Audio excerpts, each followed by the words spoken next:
Bonjour à tous, ici Amélie. Merci d'être sur ma chaîne dédiée à l'économie domestique et à la propreté. On va plonger directement dans le sujet, alors restez avec moi. L'aglaonema est une fleur d'intérieur très populaire, qui attire l'attention non seulement par la simplicité de son entretien à la maison, mais aussi par ses inflorescences tachetées, comme on peut le voir sur la photo. Son principal avantage est la beauté unique des feuilles avec des divisions contrastées et des veines expressives d'un vert vif. Description de la plante. L'aglaonema appartient au genre des graminées à feuilles persistantes de la famille des aroides. À l'état sauvage, on les trouve dans les forêts tropicales de mousson ou de pluie, ainsi que dans les plaines humides. La plante porte des baies orange vif, qui sont extrêmement dangereuses pour l'homme en raison de leur caractère toxique. La sève et les feuilles de la fleur ont les mêmes qualités, mais elles présentent un danger si elles sont consommées en grande quantité. Important. Pour éviter les conséquences négatives du contact avec l'aglaonema, il est recommandé d'utiliser des gants. Après avoir travaillé avec la fleur, il est préférable de se laver le visage et les mains avec de l'eau et du savon. L'aglaonema n'a pas que des effets néfastes, mais aussi des effets bénéfiques. La plante est appréciée pour sa capacité à purifier l'air du toluène et du benzène qu'elle contient. La présence de ces substances en concentration élevée est constatée non seulement dans les bureaux, mais aussi dans les pièces où se trouvent des tapis artificiels. La fleur est également une source d'aérosols. En pénétrant dans l'air, elles ont un effet bénéfique sur le bien-être d'une personne, augmentent son efficacité et aident à combattre le sentiment d'anxiété, de stress. Certains chercheurs pensent que la culture peut détruire les infections à streptocoque. Prendre soin de l'aglaonema à la maison. Pour que la fleur plaise aux jardiniers par son apparence, il est important d'organiser correctement les soins à la maison. Beaucoup d'éleveurs d'aglaonema aiment les buissons luxuriants. Il n'est pas difficile d'y parvenir. Il suffit de couper les inflorescences apparues. De nouveaux bourgeons apparaissent alors et le buisson commence à pousser activement. Il ne faut pas avoir recours à ce genre d'action si l'on souhaite voir l'aglaonema fleurir. Éclairage et température de l'air. Le pot contenant la plante ne doit pas être placé sur un rebord de fenêtre situé du côté en soleil. Les rayons vifs et chauds peuvent provoquer des brûlures sur les feuilles. Il est donc préférable de choisir une pénombre. Il est également important de tenir compte de la variété de la fleur. Ainsi, par exemple, les espèces dont les feuilles sont de couleur vive doivent être installées dans des endroits où la lumière est vive, mais diffuse. En hiver, il faut prévoir un éclairage supplémentaire pour l'aglaonema. La durée totale du séjour de la plante dans la lumière est d'au moins 15 heures. La fleur doit être protégée des courants d'air et de la fumée de tabac. L'endroit idéal pour l'aglaonema est une piste bien aérée, mais pas la cuisine. En été, la température optimale se situe entre 20 et 25 degrés. En hiver, des valeurs plus basses conviennent. L'air doit être humide. L'indicateur est égal à 50 à 60%. Si la plante a des feuilles sèches, c'est qu'elle se trouve trop près des appareils de chauffage. Un grand bar rempli d'eau permettra de réduire leur impact négatif. Arrosage et pulvérisation.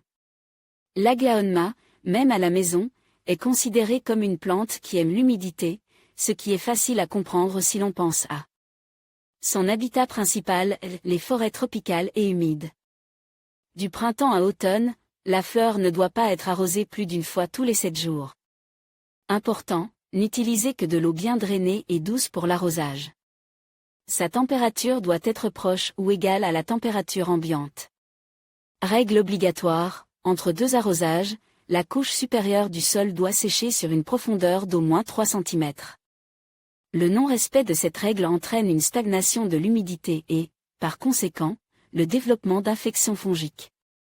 Dans les cas où l'eau passe librement à travers le sol et apparaît en plein volume dans la palette, il est nécessaire de vérifier l'état du drainage, des trous de drainage.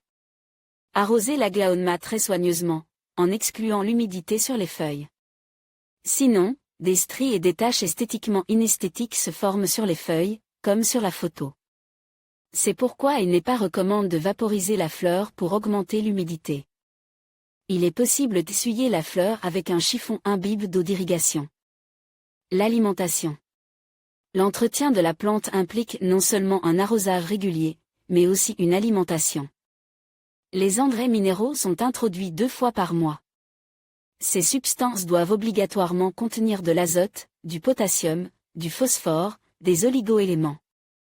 Pour influencer positivement le développement et l'aspect décoratif, il est recommandé de procéder à une alimentation foliaire. Pour ce faire, les feuilles sont pulvérisées avec des compositions nutritives légères. Cette opération est effectuée le jour suivant l'arrosage. Après la procédure, il est important de s'assurer que la fleur n'est pas exposée à la lumière directe du soleil. Si le temps n'est pas nuageux, il est préférable de reporter la pulvérisation et de l'effectuer le soir. Il sera ainsi possible d'éviter les brûlures sur les feuilles. Pendant la période de végétation, qui s'étend de mars à août, la plante est nourrie tous les 15 jours. Dans ce cas, veillez à alterner les engrais organiques et minéraux. À l'automne, l'aglaonema commence à réduire son rythme de croissance, les apports doivent donc être moins fréquents. Et en hiver, pendant la période de dormance, il n'est pas nécessaire de nourrir. Sol pour la plantation. Le sol pour la fleur doit être meuble et léger, et également acide.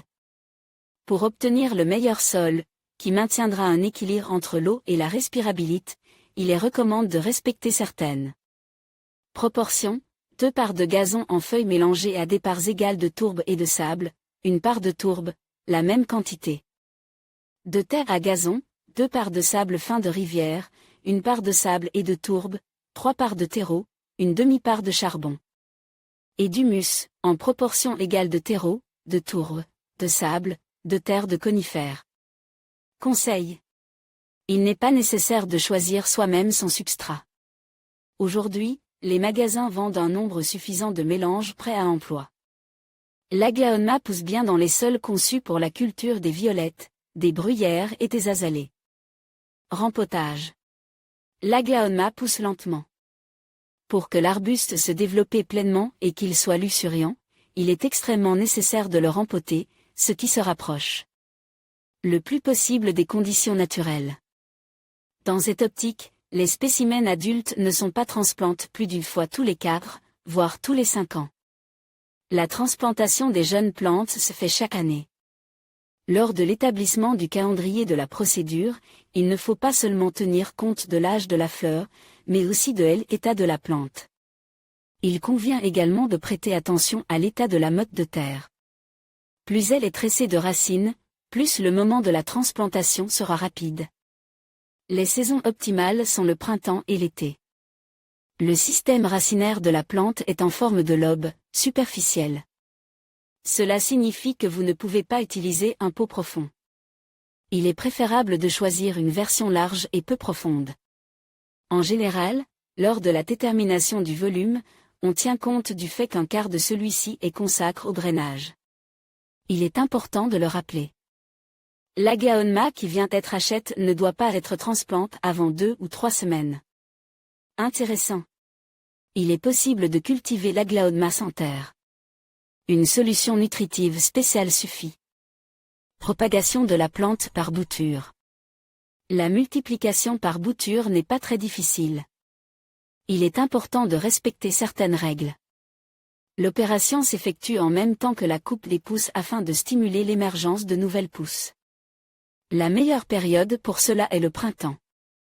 Bouturage de la tige. Les pousses nues, qui restent toujours après avoir coupé la fleur, sont reconnues par les fleuristes expérimentés comme le meilleur matériel de reproduction. Cela s'explique facilement, il y a beaucoup de bourgeons dormants sur toute leur surface. Il n'est pas difficile de les réveiller, il suffit de couper la tige sélectionnée avec des boutures. La longueur de chaque bouture est de 5 à 10 cm. Les boutures sont ensuite immergées dans l'un des milieux de culture, un verre d'eau. Dans ce cas, il est nécessaire de fixer les boutures de manière à ce qu'elles occupent une position verticale. Un sol nutritif. Le matériel de propagation est placé en position horizontale et il faut veiller à couvrir le sol. Il est recommandé de poudrer les endroits des coupes avec du charbon de bois. Cela permettra de protéger les boutures de la pourriture et des maladies.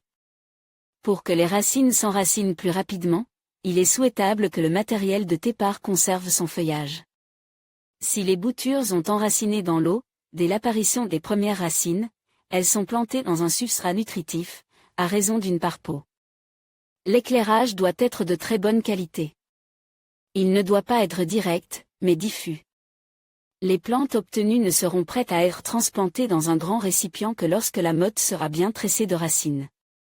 Bouture par pousse latérale. Il existe un autre moyen d'obtenir des boutures par les pousses latérales. Il est pratique de le faire pendant la transplantation. Le sol est bien mouillé, ce qui permet de retirer facilement et avec précaution la plante du pot. La motte de racines est soigneusement nettoyée du sol et les pousses filles ou latérales sont séparées. Placez-les dans des pots séparés. Un arrosage régulier est obligatoire. Il est également nécessaire de maintenir l'humidité de l'air dans les limites établies, de 50 à 60%. Le succès de l'enracinement peut être constaté dès l'apparition de petites feuilles. Il n'est pas nécessaire d'utiliser un sol spécial pour cette opération. Culture de l'aglaonema à partir de graines. L'aglaonema est une plante autogame. Si la fleur fructifie bien, la possibilité de la multiplier avec des graines est très grande. Les fruits sont récoltés dès qu'ils sont complètement mûrs. Important, les baies mûres peuvent tacher la peau en cas de contact. Il est donc préférable d'utiliser des gants pour les cueillir. Avant la plantation, les graines sont extraites des graines, lavées soigneusement de la pulpe. Ensuite, elles sont enfoncées dans la terre humide. La profondeur ne dépasse pas 1,5 cm.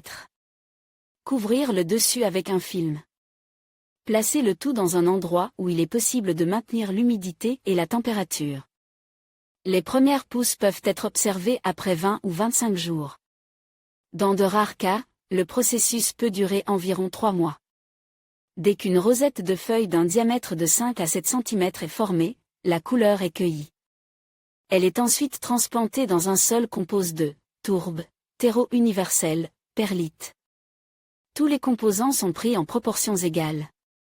Certains floriculteurs ajoutent du charbon de bois, qui aide à prévenir le développement de moisissures et de maladies fongiques. Type et variété d'aglaonema avec photo et nom. Aglaonema est le nom d'un genre entier de plantes. Il existe une grande variété d'espèces. Considérons les plus courantes. Aglaonema modeste ou tempère à l'état sauvage, on la trouve dans les zones tropicales de Taïwan, de Chine et du Bangladesh. La plante, même lorsqu'elle est cultivée à la maison, conserve sa ramification et l'éclat de son feuillage. Les floriculteurs expérimentés considèrent cette espèce comme la moins prétentieuse. Dans des conditions artificielles, elle pousse activement et fleurit même lorsqu'elle est conservée dans un endroit ombrage. C'est ce qui distingue l'aglaonema modeste de beaucoup d'autres espèces. La hauteur de la plante est de 45 à 55 cm. Il existe des sous-espèces dont les feuilles ont la forme d'une ellipse allongée et une coloration vive. En moyenne, la longueur de la plaque est de 15 à 25 cm. La surface est légèrement brillante. Aglaonema circulari, espèce décorative qui ne se distingue pas par une croissance importante. Les feuilles sont en forme de cœur, légèrement pointues, colorées d'un vert foncé et riche. Le long des nervures, il y a des rayures qui donnent aux plaques un aspect inhabituel et très brillant. Les nervures peuvent être non seulement d'un blanc éclatant, mais aussi d'un cramoisi vif. Aglaonema nervure. Cette espèce se trouve encore aujourd'hui dans les forêts humides du sud-ouest de la Malaisie. Les spécialistes l'appellent l'espèce la plus basse. Les feuilles se caractérisent par une forme ovale, plus rarement ovoïde. Elles mesurent de 13 à 20 cm de long. Les plaques sont assez denses, coriaces, de couleur vert vif. Leur surface est marquée par des traits blanchâtres, dont la saturation et la taille varient. C'est cette caractéristique qui a donné son nom à l'espèce. Aglaonema peint le tronc de cette espèce de plante est densément recouvert de feuilles, ce qui ne l'empêchait pas de se ramifier. Les feuilles ressemblent à une ellipse légèrement allongée. Les taches de différentes nuances n'ont pas une forme claire, certaines semblent se chevaucher. La photo montre une espèce qui différait non pas en bicolore, mais en tricolore. Cette espèce se trouve souvent sur les îles de Bornéo et de Sumatra. Sa hauteur peut atteindre 60 cm. Aglaonem frise, une espèce assez populaire. Elle peut atteindre un demi-mètre de hauteur. Les feuilles, de forme elliptique et de couleur presque argentée, recouvrent abondamment le tronc. Des nervures longitudinales vertes foncées sont visibles sur le bord des plaques. La longueur est d'environ 30 cm.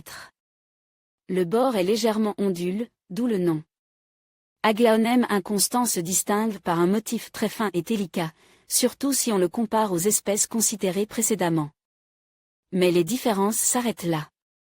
Les éleveurs ont réussi à créer des sous-espèces qui diffèrent par la saturation et le nombre de taches. Aglaonema crête, cette espèce se caractérise par des feuilles tachetées de forme ovoïde, qui recouvrent densément la tige dressée. La hauteur de la plante atteint 70 cm. La gamme de couleurs varie de plusieurs nuances de rouge au vert. C'est ce qui attire l'attention des floriculteurs. La nervure centrale est éprimée. Aglaonema Silver King, plante assez compacte. Le feuillage est vert argente avec un motif au centre de la plaque. L'aspect sans prétention et à petite taille font de cette espèce d'Aglaonema une plante idéale pour tout intérieur et espace, quelle que soit sa superficie. Aglaonema Maria Christina semblable au Silver King.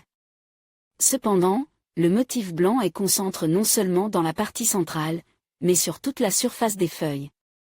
Cela rend la plante encore plus colorée, remarquable et très inhabituelle. La hauteur de la plante ne dépasse pas 60 cm. Les feuilles mesurent 20 cm. Elles ont la forme d'une ellipse, les extrémités sont légèrement pointues. Aglaonema cutlass, la coloration de cette espèce ne peut surprendre. Ce que l'on ne peut pas dire de leur forme. Ils ressemblent à un long coin avec une extrémité pointue. Aglaonema en Yamané, une espèce brillante et répandue d'Aglaonema rouge.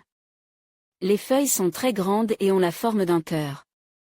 Leur couleur n'est pas uniforme. Des nuances de vert allant du clair au fonce couvrent la nervure centrale et les bords. La partie centrale est rose ou rouge, légèrement diluée avec de petites taches vertes. La saturation de la couleur change au fur et à mesure que la fleur mûrit. Que pensez-vous de l'article ?